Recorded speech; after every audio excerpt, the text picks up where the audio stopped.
Bueno, ya muy buenas tardes y en pocos minutos ojalá estemos disfrutando de un almuerzo después de una jornada tan provechosa como la que hemos tenido hasta ahora.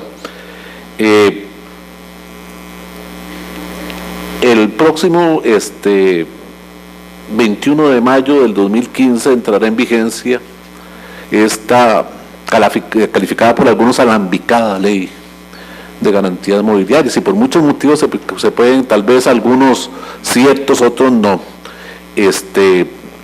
criticar sin haber comenzado todavía a regir algunos aspectos de esta normativa. No me voy a centrar en todas las críticas que se han venido haciendo ni en las bondades que también se han venido diciendo.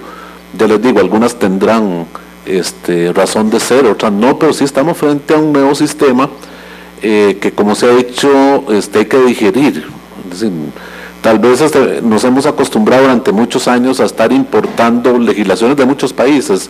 En algunas ocasiones la fuerte influencia del derecho continental europeo se ha marcado en nuestro medio. En otras ocasiones ya hemos tenido la tendencia de estar importando cuerpos normativos de tendencia anglosajona, del derecho estadounidense, etcétera. Tal vez algunos nos vendan una bicicleta para andar en el Giro de Italia, y nosotros necesitamos tal vez una bicicleta montañera para este país.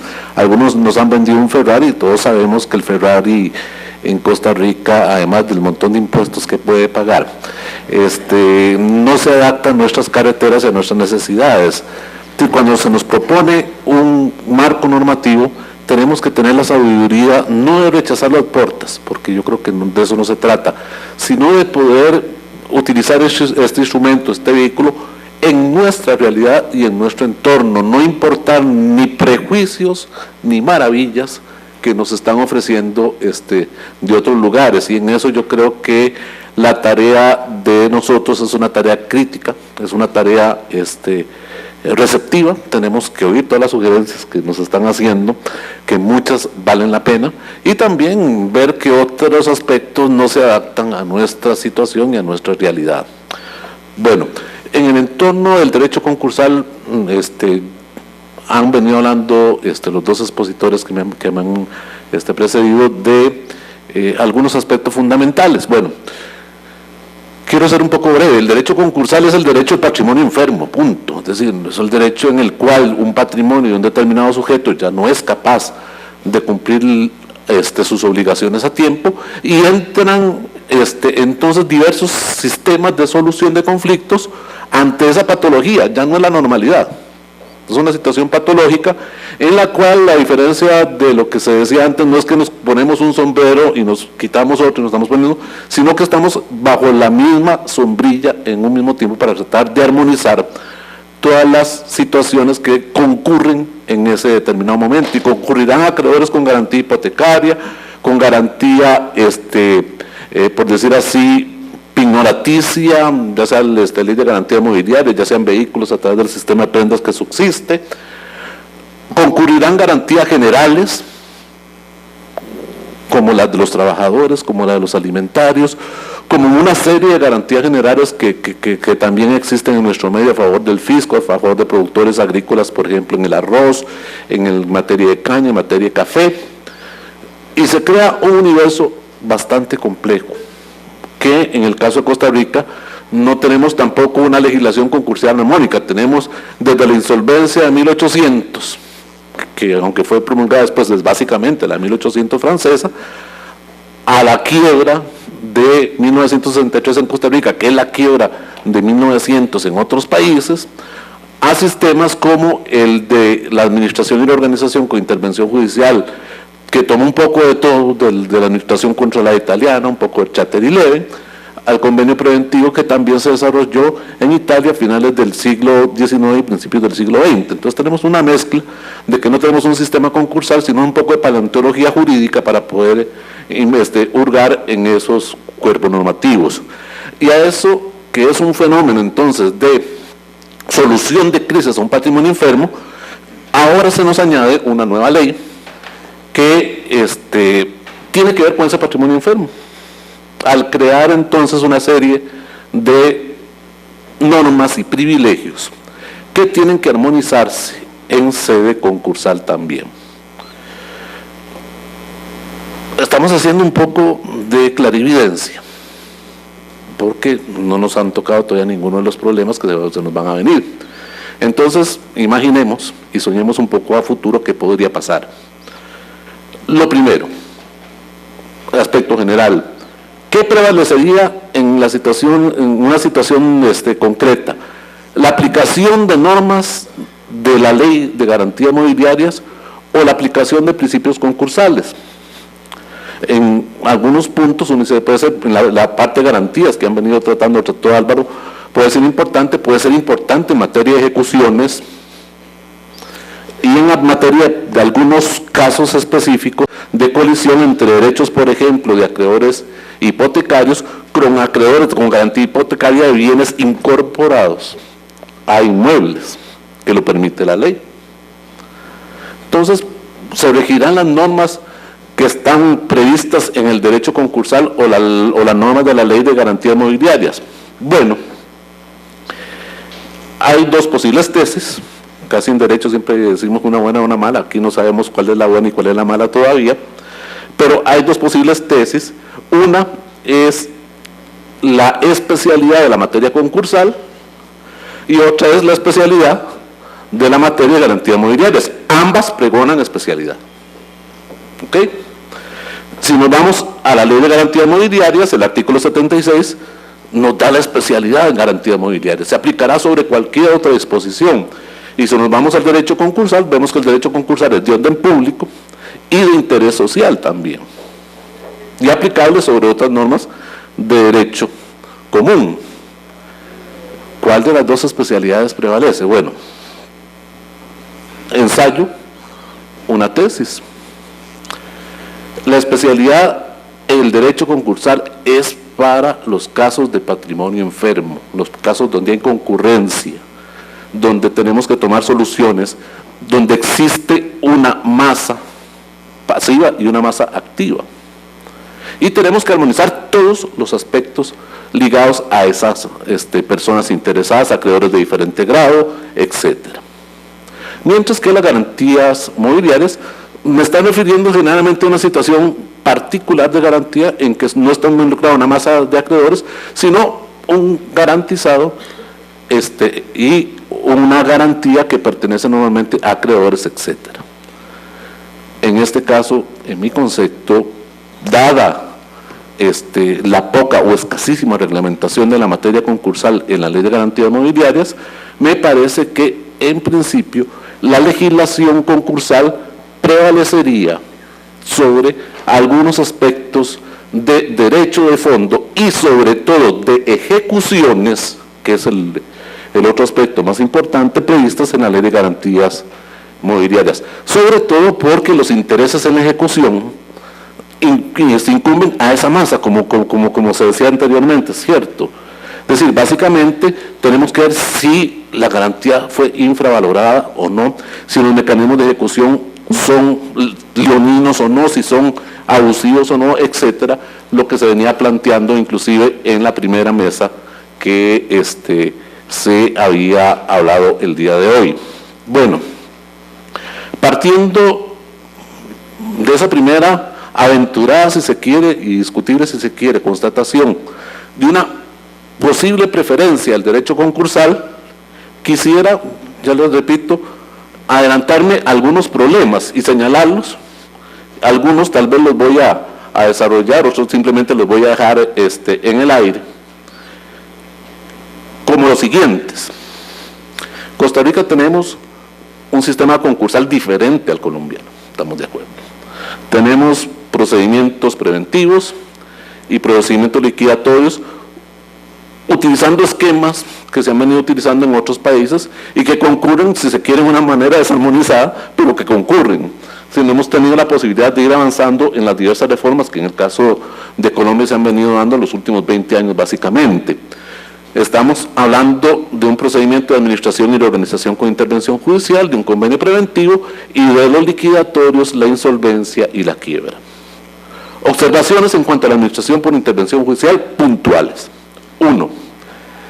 Por ejemplo, en la solicitud se debe incluir, lógicamente, como un requisito, toda la lista de acreencias con garantías mobiliarias, etcétera. Eso no hay ningún problema. Se debe informar con el 715 del Código Procesal Civil a toda la masa de acreedores, incluyendo a los que tienen garantía según la ley nueva, o sea, las garantías mobiliarias. Y aquí comenzamos algunos puntos que pueden ser más interesantes. ¿Se suspenden o no las ejecuciones previstas en la ley de garantías mobiliarias cuando se inicia una administración por intervención judicial? El artículo 723 del Código Procesal Civil nos dice específicamente que con la apertura de la administración por intervención judicial se suspenden todas las ejecuciones. Si siguiéramos una tesis de prevalencia de la ley de garantías mobiliarias, diríamos, no, las ejecuciones extrajudiciales, etcétera, etcétera, que se prevén, o las pactadas que se prevén conforme a la ley, no se suspenderían. Si seguimos la tesis de la prevalencia del proceso concursal, tenemos que decir que las ejecuciones o las formas de ejecución individualizadas conforme a la ley de garantías mobiliarias tendrían que suspenderse precisamente para permitir la reorganización de la empresa y para permitir la unidad del patrimonio productivo de la empresa en los términos del artículo 723. Ya ese es un punto importante. Aclarando tal vez un poco lo que al respecto había dicho Federico en la mañana, la administración por intervención judicial no es por definición en Costa Rica para las grandes empresas. Pueden haber pequeñas y medianas empresas. ¿Por qué? Porque el criterio utilizado por el legislador para calificar a la empresa que puede entrar en el sistema de administración por intervención no fue un esquema cualitativo, no es el tamaño de la empresa, sino que sean empresas cuya desaparición puedan crear efectos sociales beneficiosos de difícil reparación. Y hay empresas medianas y pequeñas en el entorno social nuestro que depende de pequeñas y medianas empresas cuya desaparición va a tratar o va a tener efectos sociales perniciosos de difícil reparación. Y básicamente dos empresas que en la práctica nuestra se han recuperado con el sistema de la administración nuevo son empresas pequeñas y medianas, no eran empresas grandes. Desafortunadamente el sistema de administración por intervención no sirve y no funciona por sus costos y por su complicación y rigidez, que es otro punto aparte, pero no es por el problema del tamaño de la empresa, que nos vendieron desde 1996 esa idea que son empresas grandes. No, la ley no define empresas grandes, igual no ha servido para recuperarse ni a grandes ni a pequeñas empresas como se quería, pero bueno, ese es un punto. Ok, en el caso de la administración por intervención, si quedan suspendidas las garantías, la ejecución de garantías mobiliarias, no le queda más remedio a los acreedores de esas garantías mobiliarias que participar en la administración por intervención, lógicamente sin perder el privilegio, en caso que las garantías suyas sean liquidadas, etcétera, tener derecho a preferencia de pago, etcétera, pero no podrán utilizar los mecanismos de ejecución extrajudicial previstos por la nueva ley. En cuanto al convenio preventivo, habría que hacer la misma observación, por cuanto con la apertura del convenio preventivo, según el mismo artículo 747 del Código Procesal Civil, se aplica la suspensión de acciones ejecutivas del 723. Entonces, ahora sí, cualquier acreedor, empresario, no empresario, grande o pequeño, etcétera, etcétera, que plantee un convenio preventivo puede evitar la aplicación de las ejecuciones extrajudiciales. Y esto es un llamado de atención también para los notarios, porque si los notarios son los llamados a realizar, normalmente uno de los llamados a realizar las ejecuciones extrajudiciales, van a tener que tener el cuidado de no iniciarlas cuando ya existen procedimientos preventivos de este tipo que paralizan acciones de ejecución. Ok, para nada más, ya que el tiempo apremia, plantear algunos temas o puntos en procesos liquidatorios, procesos concursales liquidatorios. concurso civil de acreedores. Una primera constatación es que ejecuciones extrajudiciales conforme a la Ley de Garantías Mobiliarias se podrán o no se podrán computar como ejecuciones pendientes a efectos de la apertura del procedimiento de insolvencia conforme al 760, que exige que tengan que existir 2 o más ejecuciones pendientes.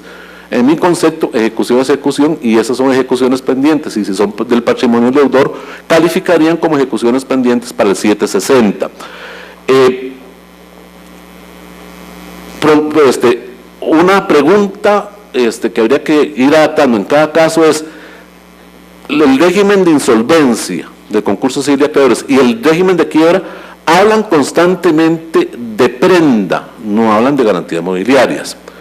En cada caso vamos a tener que determinar si vamos a equiparar o no la garantía prendaria, tal cual existe ahora, a la nueva ley de garantías mobiliarias. En principio la tendencia sí, habría que ir equiparándolas. Por ejemplo, alguien con garantía, de acuerdo a la nueva ley de garantías mobiliarias, puede considerarse separatista en nuestra legislación, con lo cual quiere decir que podría ejecutar dentro del mismo proceso concursal por el fuero de atracción su garantía mobiliaria, pero con las reglas del proceso concursal. O sea, la subasta tendría que hacerse en forma judicial con una base pericial y no con una base contractual, y se eliminaría entonces otras formas de ejecución que no sean esas previstas.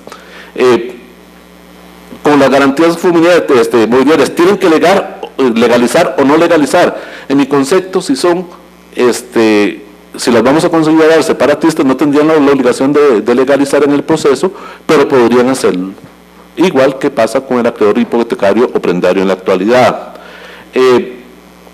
Y por último, para tocar el tema que decía Álvaro, en cuanto a los privilegios y la escala de privilegios. Es cierto lo que dice Álvaro, que en el artículo 50 se hace la única referencia al proceso concursal en la Ley de Garantías Mobiliarias. Y es una referencia que es ambigua y que puede suscitar diversas interpretaciones. De acuerdo al artículo 49 de la misma Ley de Garantías Mobiliarias, se establece una prelación que significaría un privilegio de la garantía mobiliaria de acuerdo a su fecha de publicidad. Al artículo 49 también habla de que esa publicidad tendría que darse también con gravámenes judiciales y gravámenes administrativos, lo cual nos deja otra interrogante: si los embargos, por ser gravámenes judiciales, tienen o no que anotarse en el registro precisamente creado en esta nueva ley. Ahí queda un poco pendiente la asignatura para que el reglamento que se está trabajando nos defina. Pero cuando comienza la ley a hablar de la prelación, dice que la prelación de las garantías se rige, etcétera, etcétera, con ese orden de primero en tiempo, primero en derecho, etcétera, etcétera. Y sin embargo después nos dice: en el caso de los procesos concursales, la prelación de los acreedores singularmente privilegiados se establece conforme a la normativa especial sobre la materia concursal. ¿Esto qué significa? Significa que, por ejemplo, en el caso de la legislación concursal, se exige que la garantía, para que tenga privilegio, y tenemos un orden de garantía tal vez no tan complicado como el que tenía Colombia, que ponía, que hacía perder el privilegio a los acreedores reales, sino aquí hay los gastos de la masa, que básicamente son necesarios pagar, y después vienen los créditos, con una prelación de crédito con garantías reales, créditos con garantías generales o con privilegios generales, y los créditos comunes, y después otros que podríamos considerar como postergados. Pero bueno, para que una prenda tenga vigencia dentro del proceso concursal, tiene que referirse a un bien determinado. Y nos va a dar una bastante dificultad en qué pasa cuando al momento de la declaratoria la prenda recae sobre bienes genéricos y no sobre bienes determinados, perjudicando a la masa de acreedores. Entonces, en ese caso me parece que se da un grave conflicto. Por ahora ensayo la posibilidad de que al momento de la declaratoria de quiebra tienen que fijarse los derechos de todos los acreedores, y la garantía tendría que estar determinada como la fotografía al momento de la declaratoria de quiebra sobre cuáles bienes específicamente recaen. Si no podemos hacer individualizar los bienes que dan la garantía en el momento de la declaratoria de quiebra, no se tendría un privilegio a futuro sobre bienes que estuvieran por venir, etcétera, etcétera. Pero en fin, lo último que quiero decir es que efectivamente se ha hecho la crítica certera de que la reforma de garantías mobiliarias, para que eventualmente fuera completa, tendría que tener un tratamiento concreto y específico sobre la materia concursal o insolvencia, como la llamarían también en otros países. En este caso sí tengo que ser claro en decir que el Ministerio de Economía está, igual que el Banco Mundial, haciendo esfuerzos por impulsar una reforma concursal integral en el caso de Costa Rica. Ya eventualmente con Adriana Ramos hemos tenido algunas conversaciones y se va a tratar de aquí a unos 6-7 meses de iniciar algunos procesos de reforma concursal un poco más formales de los que se han venido haciendo, que han quedado un poco en el aire, porque definitivamente el sistema concursal debe compaginarse con este sistema de garantías mobiliarias en aspectos de ejecución, en aspectos de contenido de la garantía y en aspectos de privilegios que básicamente pueden tener matices específicos de acuerdo a los diferentes intereses que quedan bajo la sombrilla del derecho concursal. Muchas gracias.